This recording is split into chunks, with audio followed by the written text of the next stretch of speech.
Pain heals. Chicks dig scars. Glory lasts forever. Indiana Fever fans at war. At war. Now, I know you're thinking, well, they've been at war ever since Caitlin Clark got drafted and went into the WNBA for a million different reasons. Except this time, folks, this time it is a civil war.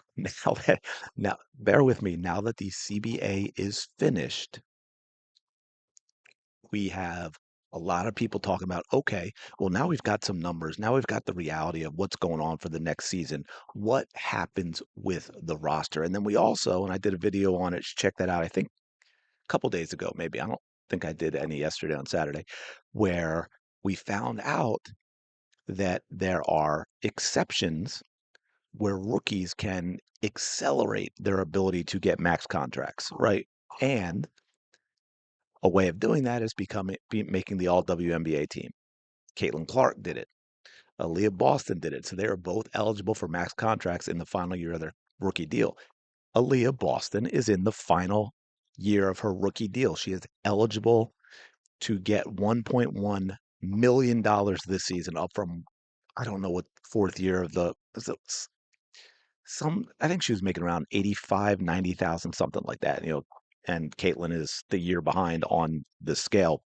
But now they were both jumping to 530,000 this season anyway, just because of the new deal. But that is percentage wise, that is more of the cap than what their deals were before. So that still hurts the team in terms of signing other players. And now Aliyah could be basically doubling that to 1.1 million. Now, I've been digging and digging, and I cannot find clearer wording because the whole, oh, she's eligible for it thing. Well, if she's if I take that at face value and she's eligible, not she gets it, I don't know where her leverage is to make more money. Do you see what I'm saying? Because she's under contract. It's not like it's a free agent thing. So I'm not quite sure how that works.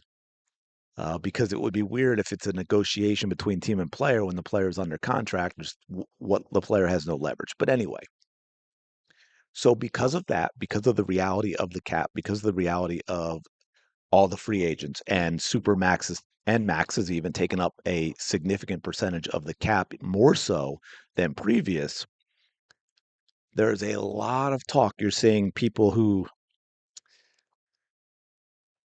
I don't I don't I don't mean this in a negative way towards others, but people like myself who and a lot of you, let me know in the comments below because you know what I'm getting at here. If you are a sports fan, you've been a long time sports fan, you have especially if you have a favorite team in the any of the major sports, you've probably learned, even if you don't like it, you've learned to understand the reality of the salary cap and what that can mean every year for your team, especially if you're a contending team, which means you're always going to have your free agents are always going to have other teams, at least one other team that's going to be willing to overpay them, which makes it very tough for you to keep them. So we've got people like myself who are looking at the reality of the cap and what players want, not saying it's what they will get, that could change, but what players want versus what, the reality of the cap and what the Fever can realistically do if they want to be a contender, saying, while she may be there this year, I think it's because of the shortened free agency, it wouldn't surprise me if a lot of free agents stay home, even if they sign a 1 year deal, just because of the uncertainty and the mad musical chair scramble of not really knowing with the expansion draft and everything who's playing where. I can see a lot of players staying home. But I'm putting it at 70-30 that Kelsey Mitchell is here this year. That being said, it could still be a problem this year. And next year, I have no idea. Next year, you would have Kelsey Mitchell. It's going to demand a super max, but even if she settles for a max, that's significant. Aliyah Boston will be super max eligible, will at least get a max. Caitlin Clark will get a max. In the reality of today's WNBA now, that makes it almost impossible to keep all three and contend. Is it possible? Yes. Okay, I'm not saying this can't happen. But anyway, so you've got people like myself who are realistic that Kelsey Mitchell is probably not going to be back. And the reason I say Kelsey Mitchell is nothing personal at all. I'm looking at the big three, And I'm saying if you're the Fever and you have to go with two of them for your future to build around, it has to be the two young guns, the young point guard and the young center, not as good as Kelsey is. And right now, she just had probably her two best years of her career. Okay. And she could have a few more equal to that. But she is also hitting that category of age where it starts with a three versus your two players still on their rookie deals. You're not letting one of them go in order to sign Kelsey Mitchell. That's just not the reality. So then you also have people talking about, well, we'll just trade her now, maybe a sign and trade deal and that sort of thing to at least get something back for Kelsey Mitchell. And you got a lot of people who are Fever fans really pissed about this. How dare you talk about getting rid of Kelsey Mitchell? And of course, making it with the personal attacks and all this stuff. But it's a lot of it's coming from that emotion of, hey man, I like this team. I like the three of them together. I like Kelsey Mitchell. Therefore, we have to keep her. And I'm going to emote. Look, man, I get it. I've been there. Like I said, it's just the reality of what I've learned. I see it. Well, the Sixers are the opposite. They completely screw up with the cap. But for me as a Philly fan, the team that I've really learned to accept it with is the Philadelphia Eagles. They've looked at it. We always get teams who want to overpay for our free agents because of our success. And how he has a number in mind for his players in terms of, what he wants to accomplish, what he thinks he can replace with the draft, what he thinks he can place with signing lower price free agents and all that. And he's like, hey, I'd love to keep this guy, and this guy. Here's what I'm willing to pay. If they go get an offer for more somewhere else, I am not going to get taken out of my plan to keep the team successful and competing in order to pay just to keep that player here. So every year, I just saw a number of good players that we like as fans, we want to keep. They're gone because someone else is overpaying them. That's just the reality. So listen to this number.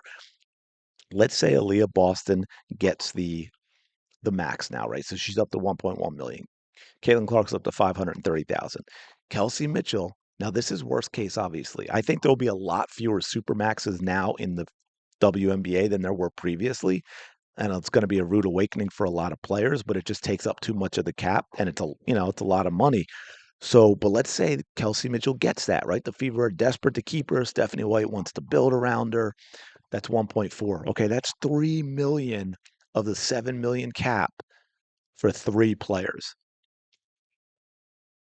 That's like almost 43 roughly percent of the cap. So now you've got 4 million left for nine players. Okay.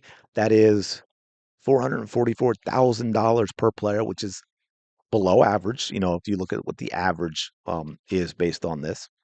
Now you're going to have KK. If you're keeping her, you're going to have KK who's going to be on that. So obviously she's going to get less. Maybe you keep another rookie or two. Okay, so let's say we manage to do that and we manage to shell out 1 million for three players. You still got only 3 million left for six players. Okay. You've got Lexi Hull's a restricted free agent. Again, speaking of overpaying, now all the teams are in the same boat. So maybe there won't be that kind of market this year where someone's going to look to overpay for Lexi Hull. But it is possible. And the point being, if the Fever want to keep her, they'd have to match it. Sophie Cunningham, big time free agent. I mean, I'm not saying she's thinking she's going to get a max, but I'm sure she's thinking she's going to get more than the average salary for the WNBA. So she's probably looking at to get, I don't know, 750, 800,000 maybe. It's going to be very difficult to do that. So how they build a team is going to be very interesting. And that's what I say. Well, you look at that. If you were to sign all three, that really, really limits what you can put around that big three. You know what I'm saying? Yeah. Okay. So and I will say this, a lot of these, you have a lot of teams in this situation, to be fair. That's why I'm saying maybe you'll see a lot fewer super maxes because with a lot of teams who have big threes, no one can afford to pay a big three. But you probably also are going to have that one of those big threes going to be like, I want to go be the number one option somewhere else and make more money than be the third option where I am. So free agency could get wild. You could also see a lot of players stay home, sign a 1 year deal, and then next year is crazier when you have a full free agency. So I think Super maxes are going to have to go to fewer players. The players are going to have to face the reality of maxes and super maxes are going to go down. But obviously, but again, flip side is even a below average contract, right? Even a vet minimum contract, insane compared to what it used to be, right? And I think that's going to be I think a mental switch for the players that they have to figure out and be like, well, wait, I was getting paid, you know, very above average in the league before. Now I'm looking at getting paid a vet minimum, but you got to understand that vet minimum is still more than what you were making, you know? So we'll see what happens. One thing I am curious about, I haven't been able to find.